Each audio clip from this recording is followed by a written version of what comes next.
só para a gente se situar onde é que a gente está, né? Esse negócio de fazer a aula segunda e sexta acelerou bastante as coisas, né? Deixa eu fazer um comentário sobre análise fatorial, né, que é a quarta rodada aí. Vocês vão fazer uma apresentação oral para mim, né? Não se preocupem que eu não sei se vai ser na aula de sexta-feira que vem, na última aula, ou se eu pego ainda uma aula de segunda-feira, não sei como é que eu vou fazer isso, mas eu quero dar um encaminhamento mínimo teórico sobre análise fatorial, tá? Como eu sempre venho dizendo para vocês, né, eu tento, na medida do possível, dar vida um pouquinho aos entes matemáticos que às vezes são um pouco frios, né, e que deixam a gente um pouco confuso, né, quando se fala desse caso aqui específico de estatística, tá? Então, eu quero, a partir de um modelinho muito simples de análise fatorial, né, dar vida para os termos que vão aparecer durante a leitura daquele livrinho lá, né, para quando vocês estiverem se preparando para fazer a apresentação, como, por exemplo, tem o termo que se fala comunalidade, né?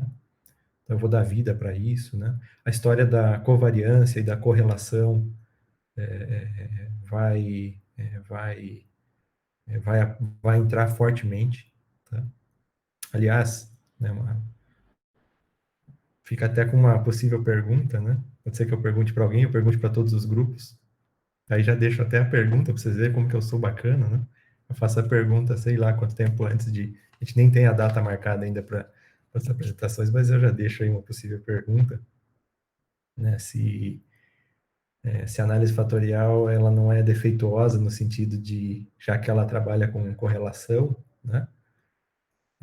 Se a existência de fatores que respondem não linearmente podem não ser detectados, né?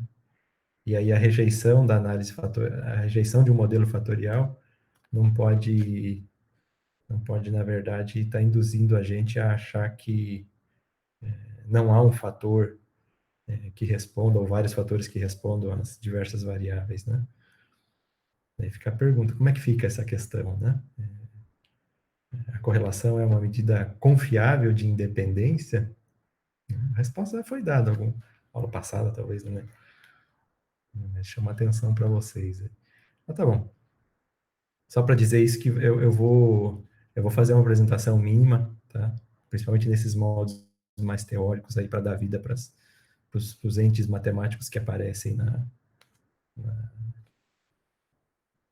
na apresentação do modelo fatorial, tá? Antes de vocês fazerem a apresentação, tá? Ok. Falta um único dominó, né? Para que a gente coloque nessa nossa trilha de vários dominós que a gente vem colocando um atrás do outro desde o início do curso, para poder falar de inferência estatística, que é o ponto alto do curso, né? A gente vem se desgastando, vem se exaurindo, né? Vem queimando os neurônios exatamente para se preparar, para se colocar numa condição mínima para entender o maquinário, né? O funcionamento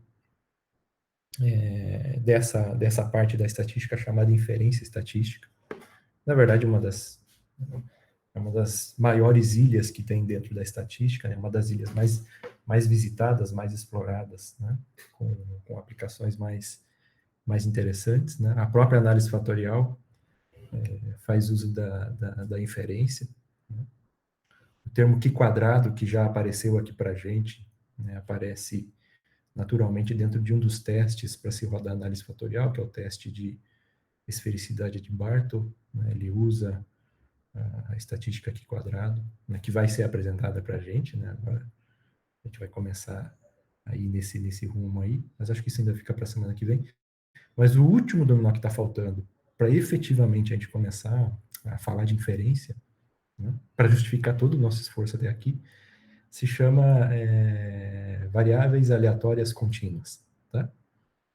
Então, é isso que a gente vai ver hoje, tá? Esse é um assunto, do ponto de vista matemático, super delicado, tá? que para abordar, né, de uma forma a não se colocar um monte de coisa debaixo do tapete, né, exigiria de todos nós uma maturidade matemática muito maior do que daquela que a gente já alcançou até agora, tá? Então, por esse motivo, a abordagem ela é muito geométrica, tá? E muito apelativa né, em relação à nossa percepção, tá? Então, não vai ter muita conta, efetivamente, tá? Eu vou pedir em vários momentos para que vocês acreditem em certas coisas, tá? Isso significa que eu não posso dar alguma ideia, né, do que é que está por trás dessas coisas que são mais delicadas, tá? Mas, infelizmente, o salto do discreto para o contínuo não é trivial, tá? Do ponto de vista matemático. E para fazer isso, a gente precisava ter muita coisa, muitos pré-requisitos de matemática para fazer essa abordagem, tá? Mas, por sorte, né, como alguns casos muito particulares de variáveis aleatórias contínuas têm um apelo geométrico bastante intuitivo, né, a gente consegue fazer essa apresentação, mesmo que seja de forma informal, ok? Então, vamos lá? Vamos começar com os slides, vou desligar minha câmerazinha aqui. Apresentar a tela inteira. Compartilhar.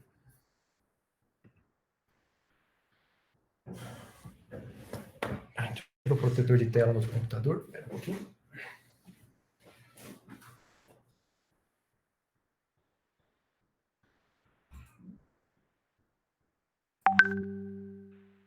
Vou ligar de novo o meu outro monitor aqui.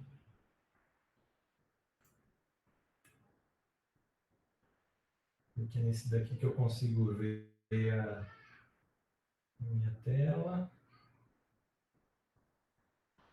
Pronto. Aí eu consigo ter certeza que vocês estão enxergando alguma coisa aí. E também quando eu fico falando sozinho lá, é por aqui que eu vejo vocês fazendo joinha, botando cartaz que não estão me ouvindo. Mas pronto, agora eu consigo ver. Deixa eu voltar para cá. Vou botar aqui no modo de tela cheia. Então, eu sempre faço isso, né? Sempre dou um comando errado. Ctrl L. Pronto. Tá. Agora, esse é o momento. Não sei se vocês vão lembrar, né? Mas se vocês resgatarem, por sorte, tem as aulas aí no YouTube. Né? Mas se vocês resgatarem lá, não sei se na primeira ou segunda aula, não vou me lembrar quando é que eu falei disso, né? Mas foi muito no começo do curso que eu disse para vocês de que havia uma justificativa para se definir o histograma, né, considerando aquela definição que a gente apresentou, e não aquelas que costumam aparecer nos livros, que a altura das barras são exatamente as frequências totais, né, ou frequências relativas, né, aqui a gente usou o termo densidade, né, densidade de frequência para definir a altura do histograma, né. E aí eu disse para vocês que tinha aqui aparecer uma hora justificativa de por que a gente estava pensando no histograma desse jeito, né? E a justificativa é exatamente essa, é para dar um pouquinho de clareza, ou esclarecer um pouquinho, esse conceito de variáveis aleatórias contínuas, tá? Então, eu vou começar lembrando como é que a gente definiu o histograma, tá? Lá a partir de um conjunto de dados brutos, tá ok?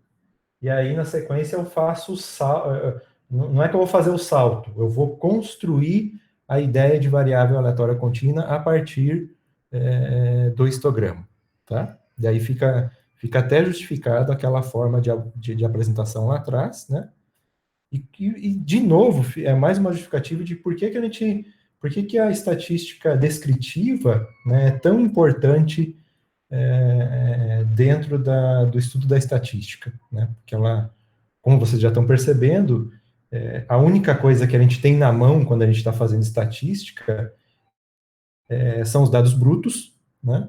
As únicas informações certas que você pode dar são as informações a partir dos dados brutos. Por exemplo, né, pensando aí que aquele conjunto de 50 alunos é uma amostra dentro de uma escola com mil alunos, a gente só está olhando para os 50 alunos, então não tem como dizer exatamente qual é a média das alturas dos 1.000 alunos. O que a gente pode dizer exatamente é qual é a média da altura dos 50 alunos observados, porque a gente está olhando a altura dos 50 alunos, né? E, e, e por isso que a estatística descritiva é tão importante, né? Ela é efetivamente a única coisa de concreto que a gente tem na mão, né? Agora, é claro, a gente é ambicioso, né? A gente quer, de alguma maneira, né, dar um pitaco, mas um pitaco bem acertado, de como devem ser as coisas entre os 1.000 alunos, né, só olhando para os 50, né? É isso que se faz inferência a grosso modo. Mas vamos lá. Vamos lembrar como é que se definiu o histograma, né? Primeiro que o histograma, ele fazia sentido quando a gente identificava que a variável lá observada, ela se enquadrava na categoria das quantitativas contínuas, tá? Como era no caso das alturas e dos pesos, por exemplo, tá? Para variáveis discretas não faz muito sentido você pensar em histograma, né? Estão pensando, deixa eu ver qual que é o. Eu estou pegando aqui o das alturas, tá? Mas vamos lembrar aqui, o que a gente fez? A gente dividiu os dados em faixas, né? E por que a categorização como variável contínua praticamente obrigou a gente a pensar em faixas? Porque como a variável é contínua, é pouco provável que os valores se repitam, né? E como lá no começo, a primeira tentativa de simplificar a tabela de dados brutos era apresentando a tabela de frequências relativas, né? O que a gente observou? Que se você está com uma variável contínua, provavelmente a tabela de frequências relativas da variável contínua é quase que a própria tabela original dos dados brutos, já que os valores quase não vão se repetir, né? E a gente percebeu que, no caso das variáveis contínuas, não era interessante considerar a tabela de frequências relativas como uma forma de você ter uma apresentação mais enxuta dos dados brutos, né? Aí o que veio na nossa cabeça foi, já que os valores quase nunca se repetem, então por que a gente não quebra em faixas? Determina uma certa amplitude para as faixas, essas amplitudes nem precisam ser iguais, mas geralmente a gente considera como sendo iguais. Os autores de estatística dizem aí que é interessante que tenha aí sempre pelo menos mais 5 faixas, tá? E aí você faz o quê? Você olha, no caso pensando nas alturas, né, pensando que a gente dividiu em 5 faixas de mesma amplitude, você olha para cada faixa, quantas alturas são realizadas pelos 50 alunos dentro daquela faixa. Conta e olha a frequência relativa, tá? Então a gente cria uma tabela de frequência relativa por faixas agora, e não por valores isolados, né? Já que valores isolados quase nunca se repetem, né? Agora, com faixas, isso naturalmente é bastante intuitivo que isso deva acontecer, a aglomeração de muitos valores dentro de uma mesma faixa, tá? Só que a gente queria que a faixa tivesse um apelo geométrico, do ponto de vista de que a área da faixa, a área da faixa ou da barra, né? Essa área deveria ser exatamente igual à frequência relativa, né? E aí o que a gente observou é que para isso acontecer, né, como é que a gente tinha que pegar os retângulos? Eles deveriam ter iguais as áreas, áreas iguais às frequências relativas, né? E quais deveriam ser as alturas? As alturas deveriam ser as densidades de frequência, tá? Então, era aquele valor que, quando eu multiplicava pela amplitude da faixa, dava exatamente a frequência relativa naquela faixa. Então, a área, tá? Uma faixa longa geometricamente está nos contando que a frequência relativa é alta, tá? Uma faixa pequena, com pouca área, né, pequena no sentido de pouca área, longa no sentido de muita área, né, ela nos diz que a frequência relativa naquela faixa é muito pequena. Então, você tem essa interpretação geométrica entre frequência relativa e a área das faixas do histograma, tá? É até isso que... aí, aqui eu estou lembrando, né, no caso do... Eu falei das alturas, mas aqui, agora que eu estou vendo que está o peso, né? No caso do peso aí, foi dividido aqui em 6 faixas, né? No caso, eu estou pegando exatamente o exemplo do livro, tá? Você tem a faixa de 40 a 50, 50 a 60, assim por diante até 90 a 100, né? E aí o que você observou é que nessa faixa de 40 a 50, você tem a frequência relativa ali de 0,16, né? Ou que a gente chama aí de 16%. E a altura, que é a densidade de frequência, né? Se a área aqui é 0,16, né? E como as faixas, as amplitudes aqui eram todas iguais a 10, né? Então aqui era simplesmente pegar o 0,16 e dividir por 10, né? Então percebam que essa altura aqui do 16% desse primeiro retângulo aqui é exatamente 0,016, que é alguma coisa que está entre 0,01 e 0,02, mais próximo do 0,02. Tá? E assim a gente você faz para as outras faixas. E aí o que é... Primeiro que tem essa interpretação geométrica. Tá?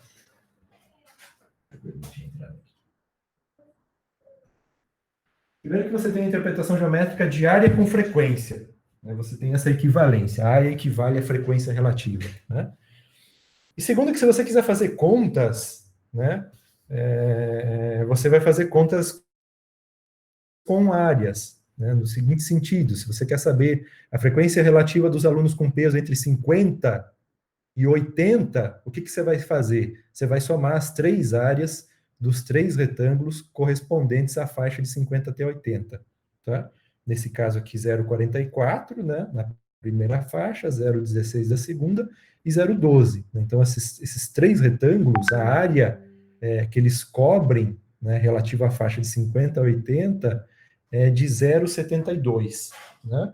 E mais ainda, né, se eu somar a área de todos os retângulos, quanto é que vai dar o resultado? Vai ser igual a 1, né? Já que eu estou pensando aqui em frequências relativas. Né? Todos os pesos vão estar dentro de alguma dessas faixas aqui. A gente selecionou as faixas para terem essa propriedade. É óbvio que se eu pegar a soma das frequências aqui, eu vou obter o 100%. Nesse caso aqui, igual a 1. Tá? Agora, a pergunta... E agora a gente vai dar o salto para o contínuo. Tá? Então, percebam, eu consigo, eu tenho aqui uma ideia grosseira, né, de como deveria ser a função de densidade relativa dessa população, da população de todos os alunos, ao qual a gente extraiu esta amostra de tamanho 50. Tá? O que é essa função de densidade que eu estou me referindo aqui? Seria o seguinte: aqui a gente pegou 6 faixas de amplitude 10, tá? O que deveria acontecer se eu pegasse 12 faixas de amplitude 5? Tá? O que a gente vai observar? O que se espera de observar? Tá? Eu não vou fazer exatamente em cima desse exemplo, essa simulaçãozinha aqui, tá? Mas vamos imaginar que eu tenho aqui um histograma, o que está em rosa aqui seria o histograma, tá? Nesse caso aqui eu estou pegando, tem 2 barras aqui que estão muito baixas, tá? Tem alturas muito pequenininhas aqui nos extremos. Mas o que dá para perceber é que eu tenho 1, 2, 3, 4, 5, 6, 7 barras. Tudo bem? Vamos imaginar que essas barras em rosa, chureadas em rosa aqui, elas formam o meu histograma, tá? O que acontece se eu diminuir a amplitude dos histogramas no meio? Se eu dividir mais um pouco. Vai se aproximando o resultado e aumentando a altura. Olha só, vão acompanhando. Divido de novo. Divido, divido, divido. Vou dividindo e manda a amplitude desses intervalos para zero. A área churiada em rosa está indo para onde? Está tendendo para qual área? Para a área da curva que está desenhada em verde aí, tá? E o que é a área para nós aqui, em termos da densidade de frequência? A área é a frequência relativa. Que quando a gente foi. Como é que a gente teorizou a ideia de frequência relativa? Que conceito abstrato entrou para generalizar, para abstrair a ideia de frequência relativa? Probabilidade, correto? A probabilidade é a medida matemática que entra para abstrair a ideia de frequência relativa, tá? Então, aqui o que acontece? Se você quer saber qual é a probabilidade, tá? Dessa variável representada por esses histogramas com muitas faixas em rosa aqui, a probabilidade de você estar observando um valor entre 0 e 0,2, o que você vai fazer? Você vai calcular a área abaixo da curva verde entre 0 e 0,2. Isso vai ser exatamente a probabilidade. Por quê? Porque o histograma aqui, tá, ele está, nesse caso aqui, a gente ainda está enxergando uns cantinhos aqui em branco, tá? Mas ele está tão próximo da curva em verde que eu me arrisco a dizer que a área entre 0 e 0,2, eu me arrisco a aproximar a probabilidade do valor estar entre 0 e 0,2, tá? Que seria a soma de todas as áreas, de todos os retângulos rosas que estão nessa faixa de 0 até 0,2, eu me arrisco a aproximar essa área pela área que está abaixo da curva verde, limitada pelas retas verticais x igual a zero e x igual a 0,2. Tudo bem? É aí que vem agora a definição. O que a gente vai chamar de uma variável aleatória contínua? Tá? Primeiro fato, tá? A imagem dessa função que parte de um espaço amostral e vai em R, a imagem lá em R, no caso discreto, a imagem era o quê? Ou era um conjunto finito, e todos os casos que a gente tratou aqui sempre eram conjuntos finitos, né? Mas tem aqueles casos de variáveis onde você tem um número, pode ser que a variável assuma um número infinito de valores, mas discretos, no sentido de que você consegue usar o conjunto dos números naturais para dar nome para todo mundo lá na imagem, tá? Aqui eu tô assumindo que a imagem é um intervalo da reta, tá? É um intervalo da reta. Apesar de eu não ter dito muito aqui, muito mais aqui, eu admito que esse intervalo aqui, inclusive, seja um intervalo de menos infinito até mais infinito. Inclusive, esse intervalo aqui pode ser até a reta real. A imagem da variável pode ser até toda a reta real, que é o que vai acontecer, por exemplo, com a variável gaussiana, tá? Que a gente vai ser apresentada para todos nós daqui a pouco. Tá? Agora, a gente tinha o quê? Quando eu apresentei para vocês uma variável aleatória discreta, né? Para cada ponto da imagem, eu associei uma probabilidade a cada ponto da imagem, que era a probabilidade dada o quê? Por aquele evento lá no espaço amostral, tá? Que tinha como imagem exatamente aquele ponto ao qual eu estava querendo calcular a probabilidade. Tá? E aí a gente tinha a chamada função discreta de probabilidade. Tá ok? A pergunta é, como é que eu atribuo probabilidade agora aos pontos que estão na imagem de uma variável aleatória contínua?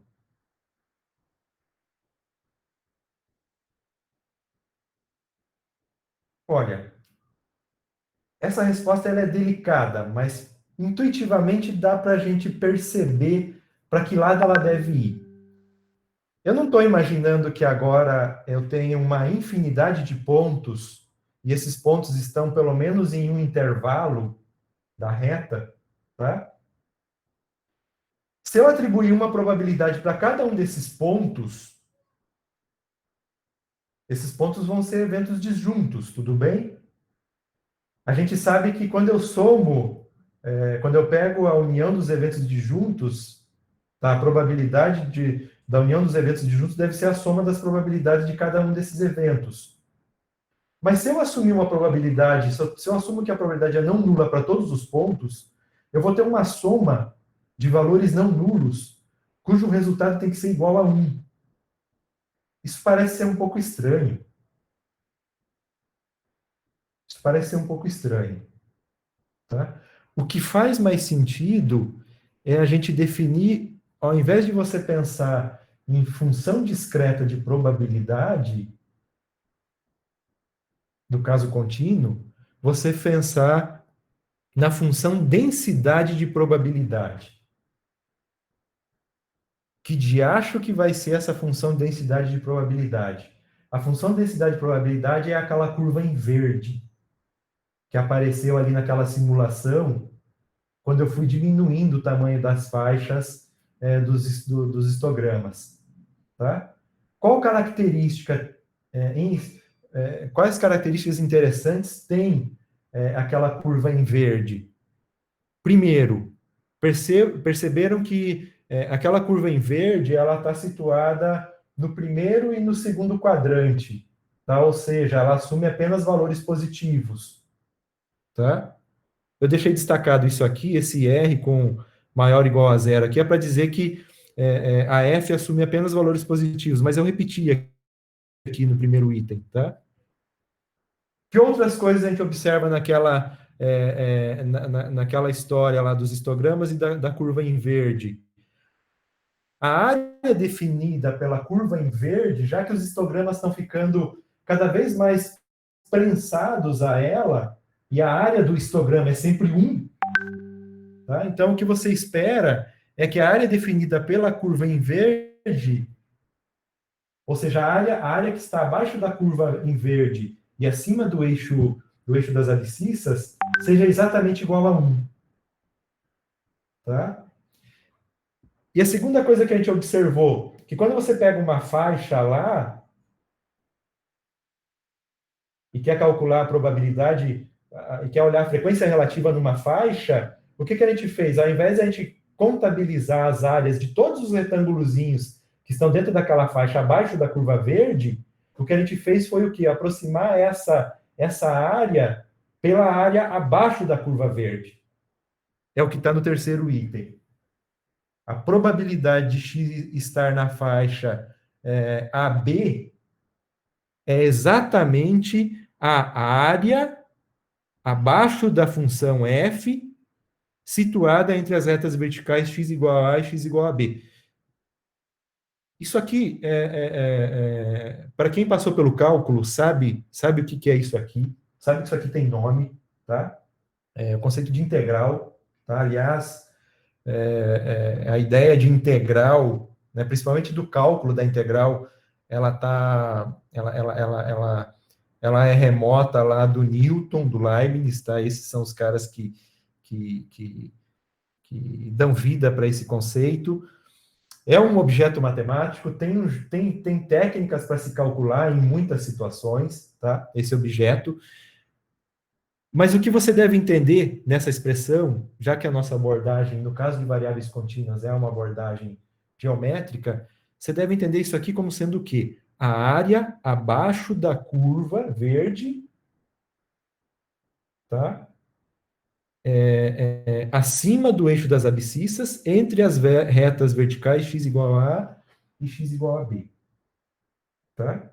Então, aqui, ó, ao invés de você somar as áreas das barrinhas dadas pelo histograma, o que você faz?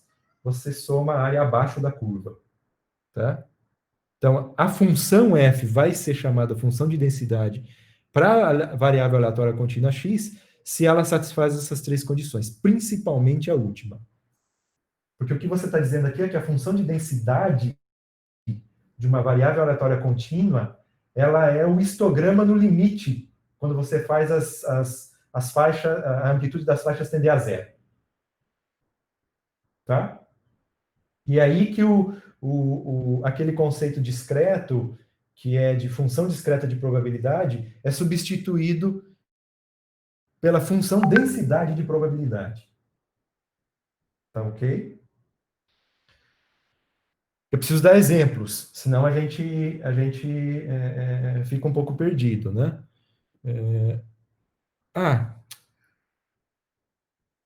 Eu já volto para cá, vai. Eu vou passar bem rapidinho para vocês não verem. Vou passar isso aqui também. Aqui, ó. Eu vou dar um único exemplo, que é o exemplo para nós aqui, tá? Que é o exemplo não só para nós, mas para qualquer curso de estatística básico, né? A chamada variável aleatória gaussiana, né? Em homenagem ao Gauss, que usou essa variável para, se não me falha a memória, para medir, para ter uma ideia dos possíveis erros de medição, distância entre as estrelas, alguma coisa assim, tá? Não sei ao certo dizer. Quando é que uma variável aleatória contínua x é dita normalmente distribuída? Ou é dita gaussiana? Tá? Primeiro que ela tem dois parâmetros. Você precisa sempre falar desses dois parâmetros para que eu consiga reconhecer que variável gaussiana você está considerando. Tá? Um desses parâmetros eu vou denotar por μ, e o outro parâmetro eu vou denotar por sigma ao quadrado. Por enquanto, são só parâmetros, tá? Que a gente vai ver daqui a pouco que esses parâmetros que estão emprestando nomes e notações que são velhas conhecidas da gente, na verdade, esses parâmetros têm tudo a ver com média e variância, tá? Mas, por enquanto, são dois parâmetros. Aí, eu vou definir a variável aleatória a partir da sua função de densidade.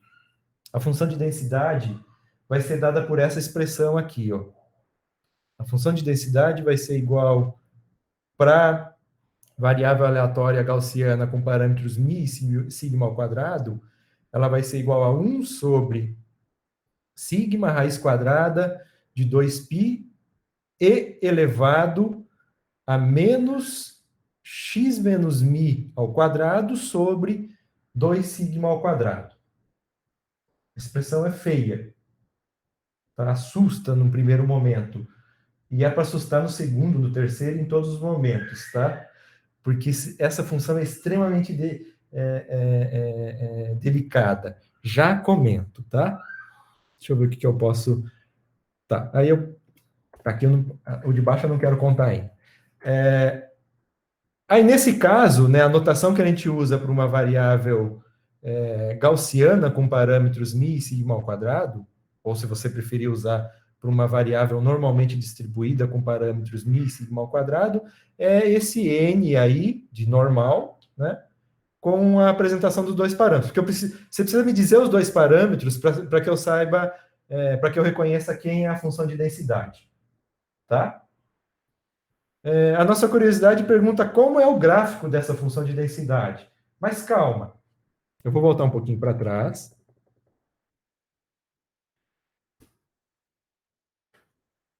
Quais são as duas unidades, quais são as duas medidas de resumo que a gente olhou de perto, né, quando a gente estava estudando variáveis aleatórias discretas, medidas de resumos representativas? A gente viu duas, né, que era a média e a variância.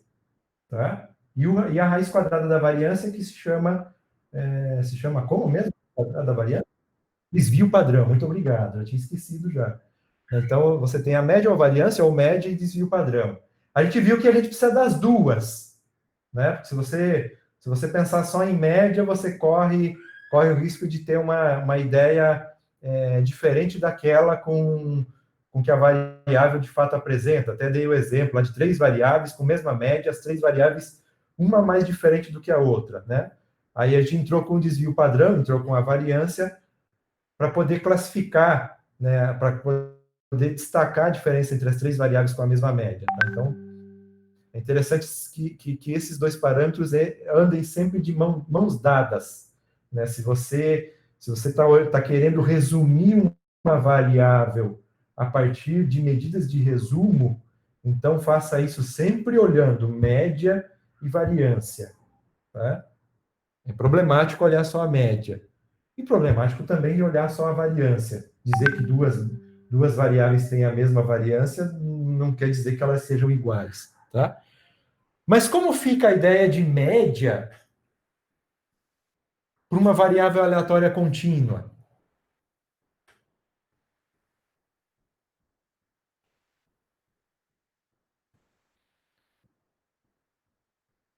Meu Deus, professor, o que é isso?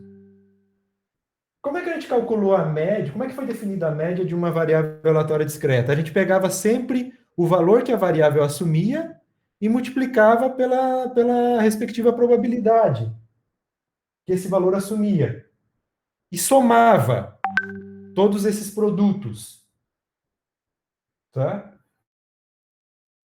O que a gente viu aqui, que para o caso contínuo, eu perdi a noção de função discreta de probabilidade. O que entrou no lugar foi o quê? A função densidade de probabilidade. Por isso que no lugar do Pzinho entra F aqui. Tá? No caso discreto, o que a gente fazia? A gente somava. Tá? No caso contínuo, você também vai somar. Você pode até pensar na integral aqui como sendo um S meio estilizado, tá? Só que essa soma é infinita, tá? Porque é como se a gente estivesse pegando a soma das barras no histograma e fazendo a amplitude das barras tender a zero. Né? No limite, você está somando infinitas áreas de barrinhas, tá? E aí que eu falo que a parte contínua, do ponto de vista matemático, é belíssimo, mas é extremamente delicado quando a gente não está equipado com uma série de outros conceitos, tá? Então, essa definição aqui está dizendo o seguinte, que a média de uma variável contínua, tá, ela vai ser a área, porque esse cara aqui a gente está lendo como sendo o quê? A área, tá? Então, ele vai ser a área abaixo dessa função, e acima do eixo das abscissas aqui, já que eu estou soltando aqui o intervalo de menos infinito a mais infinito. Tá? Como é que vai ser a variância? Do mesmo jeito. Tá? Eu vou pegar cada valor, subtrair da sua média. Como é que é a média para uma variável contínua? Esse cara que está aqui dentro é resultado dessa conta aqui. Ó. Tá? Eleva ao quadrado, porque a gente está querendo agora, a gente está querendo medir a variabilidade, e lembra que tem que elevar ao quadrado, porque no caso de disquete, se não elevar ao quadrado e sair somando, vai dar zero no final das contas. Aqui você não vai multiplicar pela função discreta de probabilidade, porque a gente não tem isso, que a gente tem a função densidade de probabilidade, tá? E vai calcular a soma. Só que no caso aqui, você está calculando o quê? A soma de todas as barras no histograma, fazendo a amplitude dos intervalos tender a zero. Ou seja, vai ser uma soma infinita, tá? Que é esse objeto que está aqui, tá? Então, as duas definições são muito parecidas com aquelas dadas para variáveis discretas, tá? A diferença é que agora apareceu esse salto para o contínuo, tá? Que é você, ao invés de olhar barras, você manda o intervalo das barras para zero, e aí o que você tem no limite, né, do histograma, ele passa a ser o que é uma região achulhada abaixo de um gráfico contínuo, que naquele caso da simulação ali era a curva em verde. Tá bom? Se vocês são curiosos o suficiente para saber, professor do céu, quer ver, ó? Deixa eu perguntar. E podem responder tranquilamente, tá? Lembra que a gente conversou da formação de cada um no começo do primeiro dia de aula. Todo mundo já ouviu e já fez conta com integrais? Sim. Não. Eu também não. É importante que quem não fez se pronuncie, tá bom?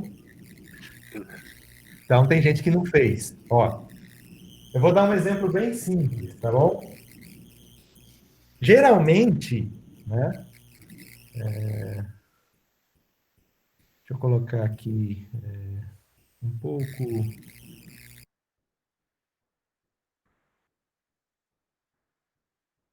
sobre áreas. Vamos esquecer um pouquinho a estatística e vamos falar de áreas.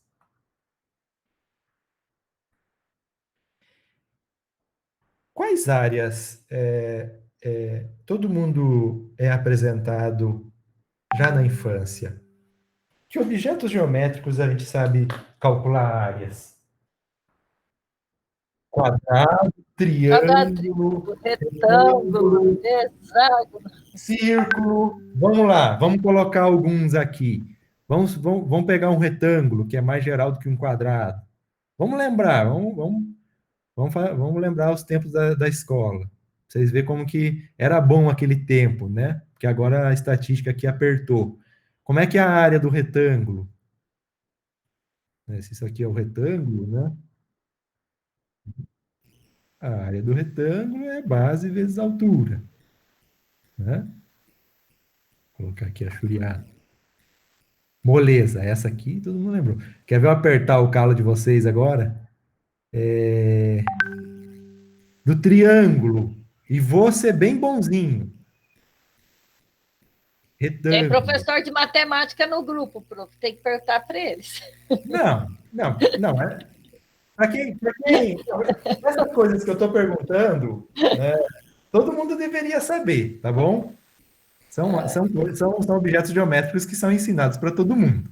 Daqui a pouco eu vou dar o pulo do gato, que daí geralmente é só para quem passou pelo cálculo que tem uma resposta, tá?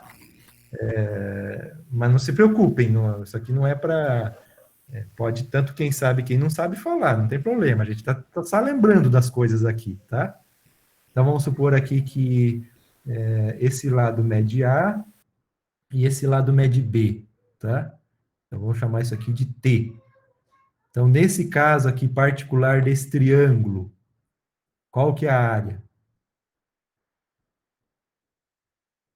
A vezes B sobre 2. Né? Vê que eu não estou pegando pesado. Mas vamos passar para um negócio que não tem ponta. Fazendo de conta que isso aqui é um círculo perfeito de raio R, e fazendo de conta mesmo, porque o desenho não tem como, o desenho está todo torto, tá? Então, isso aqui é o meu círculo. Esse aqui é um objeto que não tem ponta, né? Que estranho, né? Tal do círculo. Qual que é a área do círculo de raio R? Πr ao quadrado. É tão estranho esse objeto que aparece até esse cara que é mais estranho ainda, o tal do número irracional chamado de π, né? Πr ao quadrado. Isso aqui é ensinado para gente, né? Alguém vai em algum momento e conta e diz, a área do retângulo é A vezes B. A área do triângulo é A vezes B sobre 2. A área do círculo é πr ao quadrado. Tudo bem? Mas isso disseram para a gente que é assim. Quando a gente vai ficando mais velho, leia-se mais chato, né? Ou curioso, alguns dizem também, né?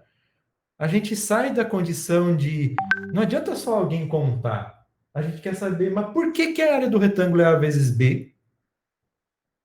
Por que a área do círculo é πr ao quadrado? Da onde sai esse π? E por que o quadrado do raio? Como é que se faz isso? Pois bem, quer complicar um pouquinho mais a vida de. Vou complicar um pouquinho mais a vida de todo mundo. Eu vou pegar agora aqui um gráfico de uma função. Fazer bem bonitinho.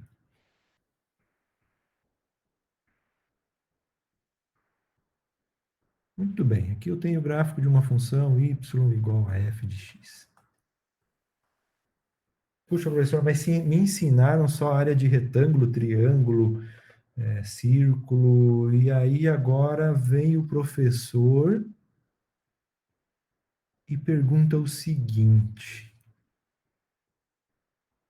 qual é a área situada entre o eixo das abscissas, acima do eixo das abscissas, abaixo da função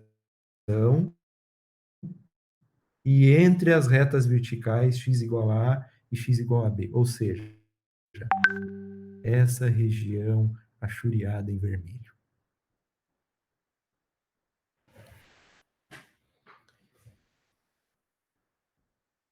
Qual é a área desse negócio? Vou denotar aqui por área área de F. Qual é a área desse negócio? Olha, tem uma anotação que está aparecendo nos slides, tá?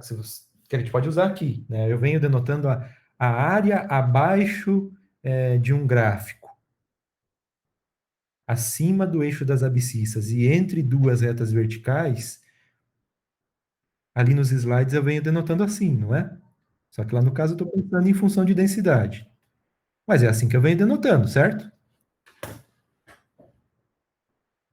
Daí, se você quiser usar a linguagem do cálculo, a linguagem do Newton, do Leibniz, mais provável que seja do Leibniz, né? Você lê assim: integral de A até B, f de x dx.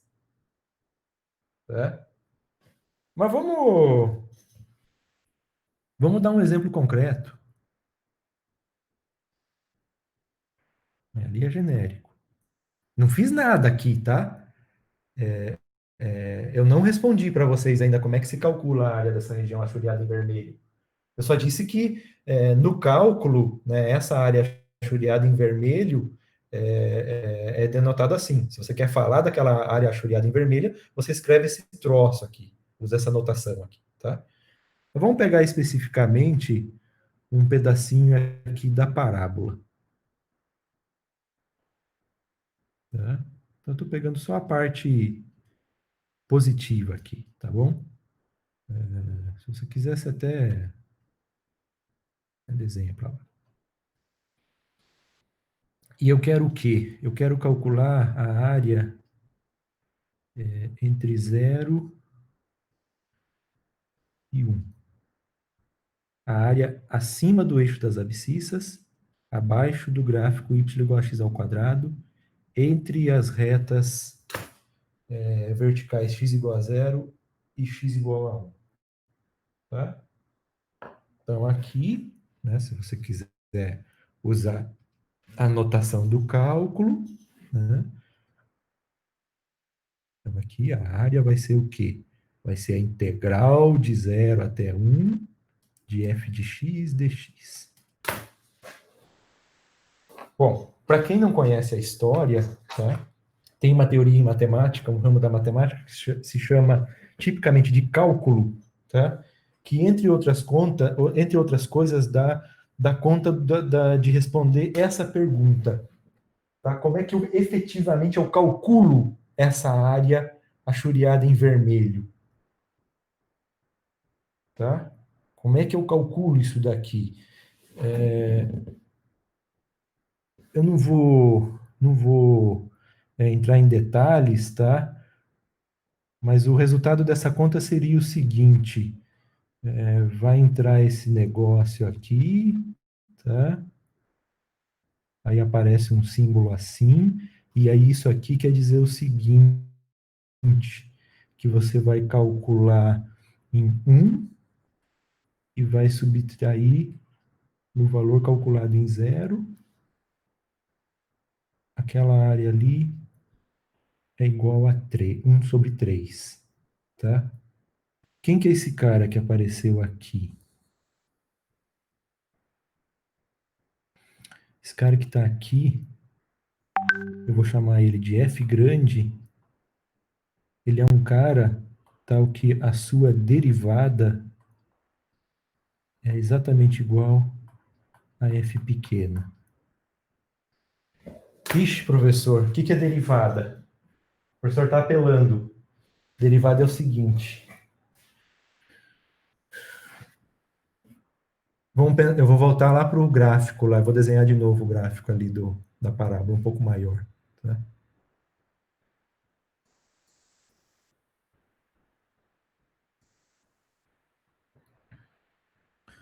Desenhar de azul.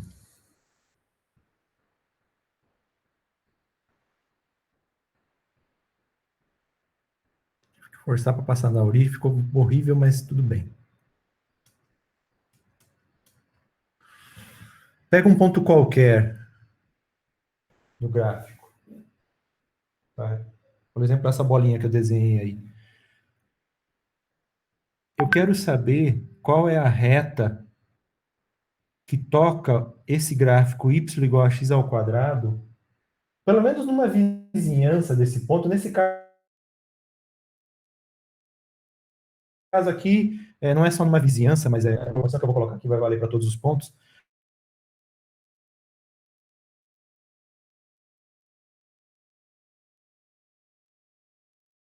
Então, que essa reta toca o gráfico, vermelho agora, propositalmente, eu vou ter uma reta que toca o gráfico ali somente naquele ponto forçando a barra, tá? Não, eu vou apagar, isso aqui tá horrível, peraí. Vou fazer tudo de novo. Eu vou fazer tudo de novo. Eu não estudei para aula para o resto, então eu vou enrolar vocês com esse negócio aqui. Vamos lá.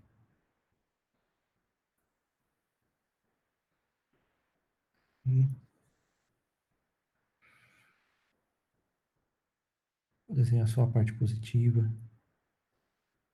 Aí eu peguei um pontão aqui. Aí eu estou pegando aquela reta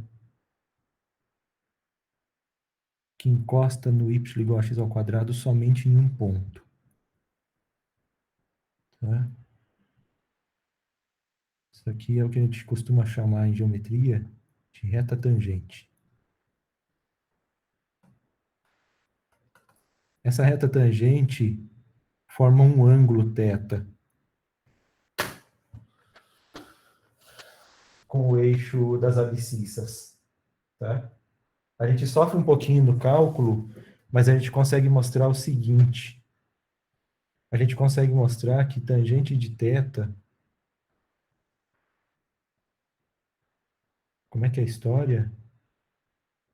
O coeficiente angular é o tangente de θ, né? Que o tangente de θ é exatamente a derivada da função no ponto x, onde você está calculando a tangência. Tá? Aqui você tem x, f de x. Então, a derivada, tá? A derivada é o quê? Ela é o coeficiente angular da reta tangente passando pelo ponto x. O que eu estou dizendo aqui em cima é que para calcular a área abaixo, essa área achuriada em vermelho, tá? Que a gente denotou desse jeito, que se chama de integral, o segredo para calcular essa área é mexer com o coeficiente angular, porque eu tô querendo uma função cuja derivada dela seja aquela que está gerando a área achuriada. Estou querendo uma função, tá, cujos coeficientes angulares em todos os pontos coincidam com a função x ao quadrado, que eu estou dizendo que essa função é x ao cubo sobre 3. Na verdade, você pode somar uma constante, mas eu estou esquecendo a constante aqui, a menos de constante. Tá? Isso aqui é só uma ideia genérica, tá? Uma ideia genérica não, uma ideia botando um monte de coisa debaixo do tapete. A única coisa que tem que ficar na cabeça de vocês, principalmente para quem nunca viu cálculo, tá? É que nessa rabisqueira que eu acabei de fazer aqui, tá? Deixa eu até... Essa rabisqueira que eu acabei de fazer aqui, existem dois conceitos geométricos, que é o que está aqui embaixo reta tangente, tá? E o que está aqui em cima é área, tá? E aí você poderia se perguntar, o que tem a ver área com reta tangente? Bom, o que eu estou dizendo aqui no meio das contas é que é reta tangente que resolve o problema de área. Tá? Quem que enxergou que reta tangente tem a ver com área? Aí a gente vai entender o porquê que essas ideias aqui não são nem um pouco triviais. Carinha chamado Isaac Newton, tá? Esse salto do cálculo da área via coeficiente angular de reta tangente, tá? Tem nome, se chama Teorema Fundamental do Cálculo. Tá? Esse exemplinho que eu estou dando aqui é um exemplo do chamado Teorema Fundamental do Cálculo. Tá? Não vou ir mais longe do que isso, mas o que eu queria mostrar para vocês com essa brincadeirinha aqui é que quando a gente está com esse... Deixa eu aumentar aqui. Quando a gente está com essa notação aqui, tá? Ela não é só uma notação, ela tem um significado dentro do cálculo, tá?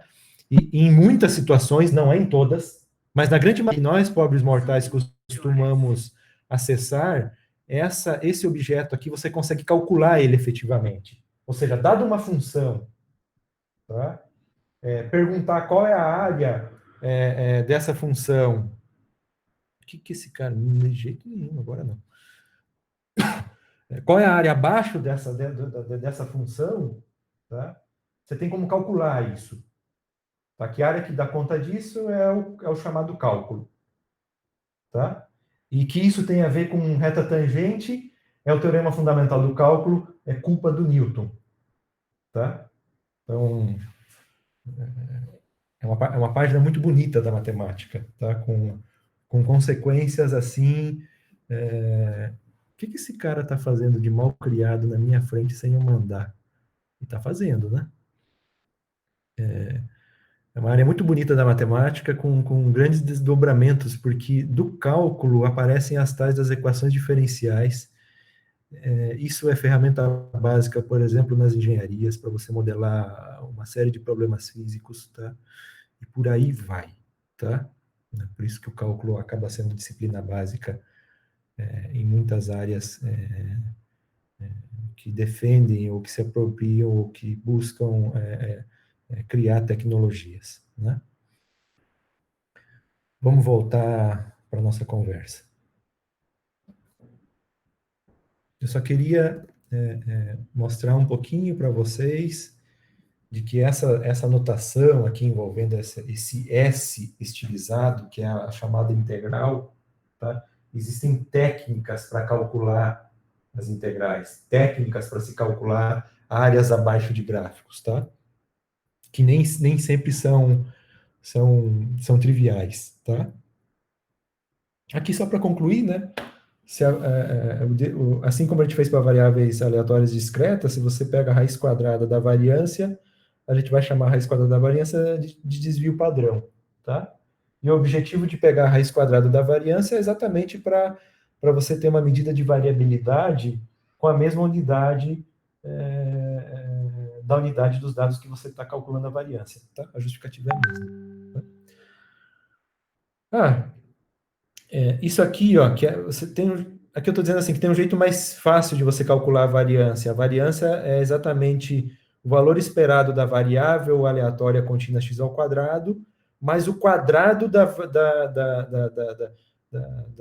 do valor esperado da variável contínua x, tá?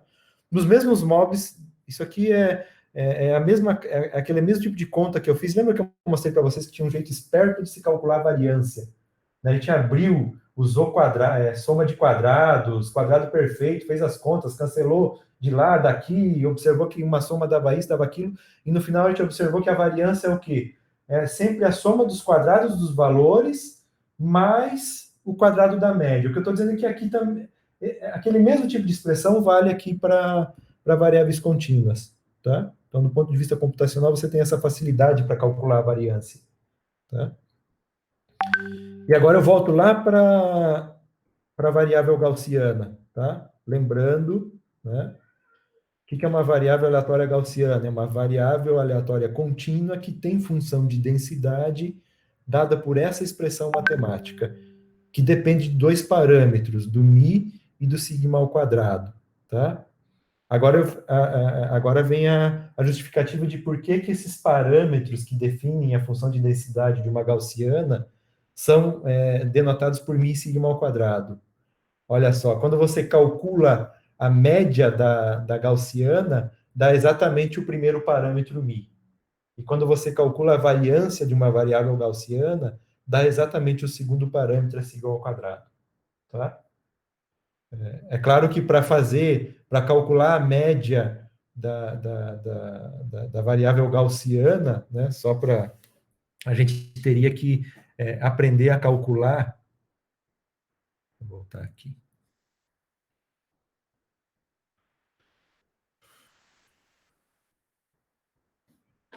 Se você quer calcular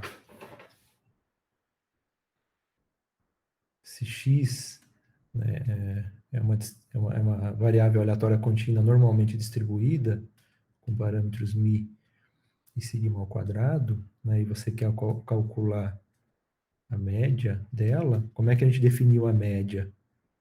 É aquela soma infinita, ou você pode imaginar como sendo a soma infinita de todos os retângulos no histograma quando você faz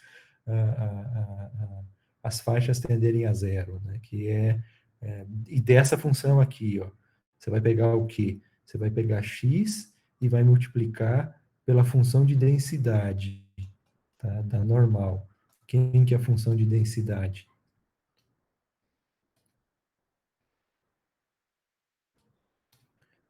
É 1 sobre sigma a 2π e elevado a menos x menos μ ao quadrado sobre 2 sigma ao quadrado. Isso aqui dx, tá? Isso quer dizer o seguinte, que se você chamar esse negócio aqui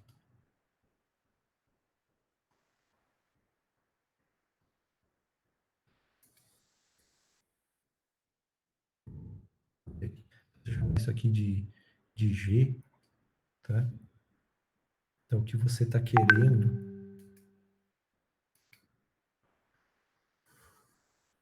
no cálculo da média da normal padrão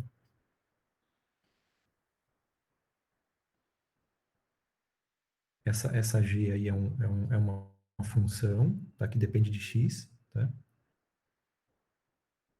Eu não sei não vou nem me preocupar com o aspecto dela, tá?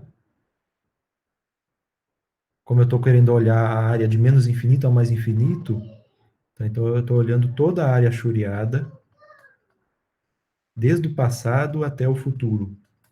Tá? Essa área choreada é o valor esperado da gaussiana. Tá? O que eu estou dizendo é que no caso da gaussiana, essa área choreada aí é exatamente igual ao primeiro parâmetro μ. Tá bom? Eu vou repetir, tá? O aspecto do gráfico da G, que é o produto da x pela função de densidade aí, tá? Eu nem sei se tem esse aspecto que eu desenhei aí. Tudo bem? Estou dando um chutão aí. Aliás, nunca me preocupei em querer saber como é que é o gráfico dessa função aí. Provavelmente os livros de estatísticas devem trazer. Ou a gente pode plotar isso também em algum software, MATLAB, sei lá o quê, né? Vamos voltar lá para os slides. Mas eu estou dizendo que essa área é exatamente igual a μ, e no caso da variância, tá, o que você vai obter é exatamente o sigma quadrado, que é o segundo parâmetro. Tá? Vamos ver exemplos? Eu sempre faço besteira. Vamos lá, Ctrl L. Eu faço o Ctrl barra. Ó. Deixa eu ver aqui na minha tela. Aqui na minha tela é grandona, não sei se vocês estão enxergando, mas eu vou falar dos parâmetros aqui para vocês. Essa aqui é uma função de densidade, tá, de uma normal gaussiana, tá, de uma distribuição normal ou distribuição gaussiana, tá, onde o sigma é exatamente igual a 0,2, tá, e o mi é igual a zero. Tá? Então, a média é zero e o desvio padrão é 0,2. Tá? E essa aqui, esse traço em vermelho aqui é o gráfico da função de densidade. Tá bom? Isso quer dizer o seguinte, que para essa variável aleatória gaussiana, tá, com mi igual a zero e sigma ao quadrado igual a 0,2 ao quadrado, tá? Se você quer calcular a probabilidade de x estar entre 0 e 0,2, tá? O que você vai fazer? Você vai pegar aqui, vai olhar a reta vertical x igual a zero, onde ela cruza o gráfico, vai olhar a reta vertical x igual a 0,2, onde ela cruza o gráfico, você vai calcular o que? A área abaixo da função de densidade, tá? Situada entre as duas retas verticais e acima do eixo das abscissas, tá? Então, você vai ter essa areazinha aqui que a mãozinha está passeando, tá? Essa área vai ser exatamente a probabilidade de x estar entre 0 e 0,2. No caso, quando a variável é gaussiana, normalmente distribuída. Tá? Ô, professor, posso fazer uma pergunta? Pode. Assim, não sei se vai estar relacionado com o que tu está explicando, Tá. mas quando eu analisava gráficos de cromatografia, que no caso, a gente queria, por exemplo, saber uma determinada substância se ela estava presente no líquido, vamos supor. Eu mexia com o resíduo de agrotóxico, então eu queria saber se eu tinha aldrin, dialdrin, heptacloroepóxico numa determinada amostra. Então, a gente fazia análise e a gente obtinha os cromatogramas, né? E algumas, assim, das substâncias aparecia essa igualzinha à curva gaussiana, né? E a gente calculava a quantidade pela área. Pela área. Né? E agora tu está colocando como probabilidade. Então, porque a quantidade não é... Mas a quantidade, em certo sentido, não é frequência relativa. Então é isso, pronto. Aí então ficou mais fácil agora para mim entender. É isso, essa é a conexão. Quando você está falando em frequência relativa, o que você está fazendo é o quê? Você tá mexendo com quantidades. A única coisa é que o que a gente faz? A gente divide por 100. Porque às vezes a gente pode estar interessado em comparar frequências relativas entre variáveis, entre conjuntos, entre variáveis definidas em populações diferentes. Tá? Por exemplo, eu quero saber a altura média das mulheres no Brasil e a altura média dos homens no Brasil. Com certeza, o número de homens e o número de mulheres... altura média não, desculpa. Né? Vamos pensar em frequência relativa das alturas por faixa. Tá? Não tem por que a gente imaginar que o número de homens e mulheres é o mesmo no Brasil. Tudo bem? Então, assim, o que você faz? Você normaliza a medida considerando porcentagem, para poder fazer a comparação. Tá? Essa é a ideia da frequência relativa. Tá?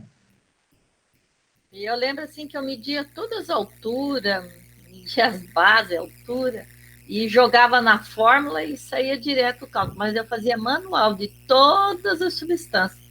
Há uma trabalheira. Hoje está mais fácil. Não, para vocês terem uma ideia, na ponta de inferência, quando a gente começar a usar o software, todas essas coisas, tudo que a gente viu desde o começo vai tá sendo usado, só que não vai aparecer para a gente, né? Porque o software ele não é explicativo, né? Ele só solta, ele dá a resposta, ponto final, né? Então, agora o termo normal, né? Por que essa curva definida por essa função de densidade se chama a variável que tem essa função aqui, essa curva como função de densidade, por que ela chama de normal? uma das possíveis justificativas, que é uma forte justificativa de chamar isso aqui de curva normal, é o teorema central do limite, que é uma coisa que vai aparecer logo, logo, tá? Então, quando chegar no teorema central do limite, provavelmente eu vou lembrar disso e dar ênfase de por que a curva gaussiana também é chamada a variável gaussiana também é chamada de variável normalmente distribuída, tá? O porquê do termo normal, né? Professor, isso só vale para distribuições simétricas, certo? Você fala para populações simétricas? Isso, por exemplo, Você você fala me o disse teorema uma central do população... limite? Oi? O teorema central do limite? Não, essa curva, por exemplo, se eu estivesse Não. avaliando a altura das pessoas da nossa sala, ou de homens, mulheres, enfim, a altura média estaria no meio e ela deve estar distribuída quase que igualmente dos dois lados, certo? Certo. Tá, então, beleza. Uhum. Agora, o que vai acontecer, né, já que você colocou isso? Obviamente que você tem distribuições que não são simétricas, que são diferentes. Era aí que eu queria perguntar, mas eu não sabia se podia. Né, você tem raramente jogadores de basquete e raramente anõezinhos. A maioria, todo mundo ali na média, né? Essa é a ideia da curva normal pensando em altura. Mas não é toda distribuição que tem esse comportamento, né? O que o teorema central do limite, ele entra o quê? Ele entra para dar uma estimativa para a média. Porque lembra que a nossa ideia é tentar caracterizar a população olhando para uma forma reduzida de apresentação da população. No nosso caso, essa forma reduzida entenda-se olhando alguns parâmetros da população. Né? E aí eu estou destacando, já comecei a bater na cabeça de vocês. Quais são os parâmetros que a gente vai usar para tentar perceber qual é o formato da população? Média e variância. Né? Aí o que acontece? Por mais que a distribuição da população original não seja simétrica, o teorema central do limite diz que quando você pegar a amostra das médias, tá? As médias das amostras, a média vai tender para uma normal. E aí é que é o pulo do gato, tá? Porque o que o teorema central do limite está dizendo é que, assintoticamente, se você está querendo olhar média, tá, da população, você não precisa se preocupar com a distribuição da população. Porque o teorema diz que a distribuição da média amostral se aproxima e no infinito é exatamente igual à gaussiana. Tá? E aí você precisa saber fazer conta só com a gaussiana. Esse é o grande recado do teorema central do limite. Tá? Mas vamos devagar, porque eu coloquei um bocado de informação agora, um monte de fotografias que eu não mostrei as imagens ainda para vocês, né, fazendo essa analogia. Né? Por enquanto, o que eu estou exibindo para vocês é a normal. Distribuição gaussiana, essa daqui, tem essa, é uma variável aleatória contínua que tem uma função de densidade muito específica, que é aquela dada por aquela expressão feia lá, 1 sobre sigma raiz de 2π menos x menos μ ao quadrado sobre 2 sigma ao quadrado, nem lembro mais, alguma coisa assim, tá? Mas vamos continuar. Aqui eu estou com a variância com desvio padrão igual a 0,2. Eu vou mexer um pouquinho no desvio padrão. Eu pego o desvio padrão igual a 0,3 agora. Tá? Percebam que... E mantive a média, o μ como sendo 0. Tá? Então, o centro continua sendo o 0, tá? Mas o desvio padrão de 0,2 passa a ser 0,3. O que vocês me dizem em relação aos dois gráficos? Vou ficar brincando com eles para vocês darem a resposta. O que vocês observam aí? O que daria para falar?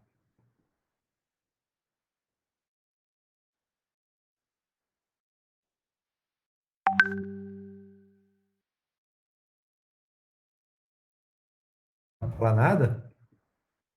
Vou parar de brincar. O 0,2 é a variância, tá? O 0,2 é o desvio padrão, né? é o raiz quadrado. O 0,2 e o 0,3 são o desvio padrão de cada um dos dois casos. Se eu aumento o desvio padrão, qual que é a ideia do desvio padrão? Né, ele fala sobre o espalhamento dos pontos em torno da origem. Tá? Então, é natural... Aumenta a dispersão? Isso, exatamente. É natural que, quando você tem um desvio padrão menor, que é o caso aqui do 0,2 comparado com o 0,3, tá? As coisas estejam mais aglomeradas em torno da origem. Mas o aglomerado, para nós, aqui em estatística, é o quê? É mais provável. Tá? Então, olha só. Olha para o gráfico e responda o seguinte: qual é a probabilidade de você estar observando um ponto entre menos 0,2 e 0,2? No caso dessa gaussiana em vermelho, no caso da gaussiana com desvio padrão igual a 0,2, é exatamente a área, tá? Compreendida entre menos 0,2 e 0,2, e abaixo da curva. Tá? Se eu pegar esse mesmo intervalo de menos 0,2 a 0,2, mas agora trocando o desvio padrão de 0,2 para 0,3, o que vai acontecer com a área?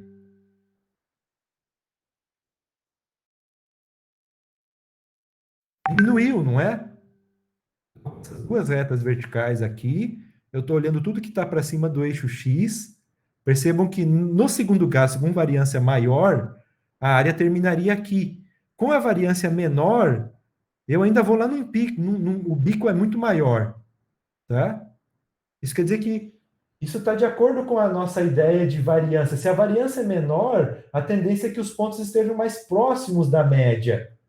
Em termos de variáveis, de uma variável contínua, isso quer dizer que a área é maior para mesmos intervalos em torno da média.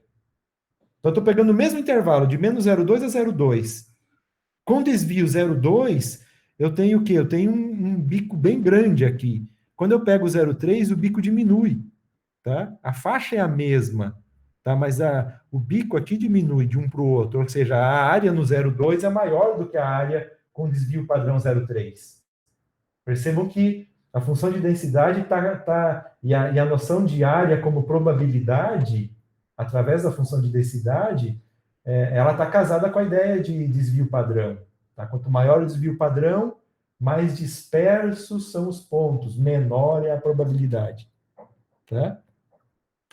Tem uma coisa que dá para dizer aqui, que é muito difícil de perceber nesses gráficos, que percebam o seguinte: aqui você tem uma certa curvatura na curva, tá?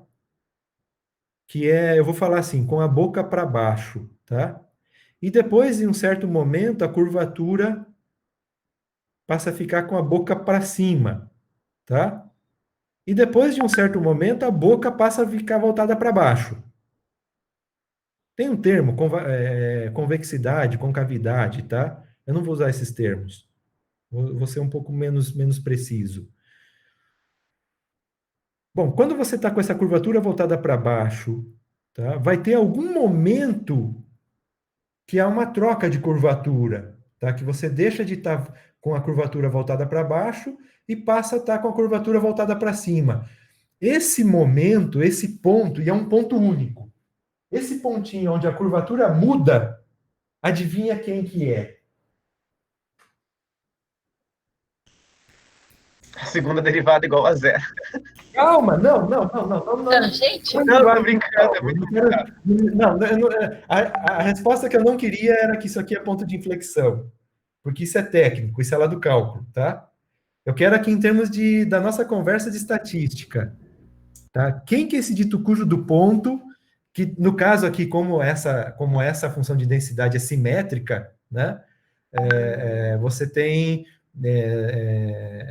dos dois lados, né? Há uma troca. Aqui está com a boca virada para baixo, em algum momento, eu estou dizendo que num único momento, a boquinha passa a ser virada para cima. Nesse mesmo lugar aqui, na mesma altura, a mesma altura, tá? Eu vou ter a troca do outro lado, tá? Então, esse negócio é simétrico. tá? Mas não é simétrico sempre, é simétrico porque aqui a gente está com uma função simétrica, tá? Eu quero que qual que é o chute que vocês dão para esse ponto onde há a troca da curvatura? Quem que é esse cujo desse ponto? Hã? Média? Não, a média está no meio, bicho. Sim, então, mas você quer A esse média é ponto? o zero. A troca Isso. da concavidade está dando por aqui, ó. Ah, ali, então é o desvio padrão. Um desvio padrão. É o desvio padrão, é o 0,3. Exatamente no 0,3, tá? Aqui não, aqui agora é o 0,4, tá? Exatamente no 0,4 é onde a curva deixa de estar apontada para baixo, no 0,4, e passa a envergar para cima. E no menos 0,4 é a mesma coisa, ela está envergada para cima, e aí nesse ponto aqui no menos 0,4, ela passou a estar envergada para baixo, tá? Eu só estou dando uma interpretação geométrica de como é que você pode olhar o desvio padrão quando a função de densidade é essa dada pela normal padrão. É exatamente onde há troca de concavidade, tá? E o que foi dito aí, como é que se calcula matematicamente, né, aonde é que ocorre o ponto de troca de concavidade, né? Lá no cálculo se chama ponto de inflexão, né? E o ponto de inflexão os pontos de inflexão de um gráfico de uma função são exatamente aqueles pontos que anulam a derivada segunda, tá? Mas não vou nem entrar em detalhes o que é derivada segunda e por aí vai, tá? Mas fica o registro que tem como calcular isso, tá? Tem como calcular isso. Né? Vamos brincar mais um pouquinho aqui. Aqui agora eu também estou com uma função de densidade que vem de uma variável gaussiana. Quais são os parâmetros nesse caso? Tá? O desvio padrão é 0,2, mas percebam que o centro agora mudou, a média, né? Eu estou assumindo aqui, está muito pequenininho aí para vocês. A média aqui eu estou assumindo agora como sendo 0,5, tá? Ah, e em termos do grafo, e a média, que ponto é ela para a função de densidade da normal? O que a média representa? Hã? Você pode olhar como derivada primeiro igual a zero, mas aqui no caso é o ponto de máximo, né? Então, o desvio padrão é onde há a troca de concavidade e a média é onde é o valor máximo, né? É o valor onde a função de densidade assume o maior valor. Aqui, nesses gráficos, isso fica bem representado, né? Percebam que nos outros dois que estava centrado no zero, ó, é exatamente no zero que a função assume o maior valor. Né? Para qualquer outro valor, tanto à direita quanto à esquerda, né, os valores já estão para baixo do 1. Nesse caso aqui, eu acho que está sendo igual a 1. Tá? Mas vamos lá. Eu só estou mostrando aqui que a média pode ser qualquer coisa, tá? Inclusive valores negativos, tá? Ó, aqui, ó, deixa eu brincar. Aqui eu peguei 3 variâncias, né? 0,2, né?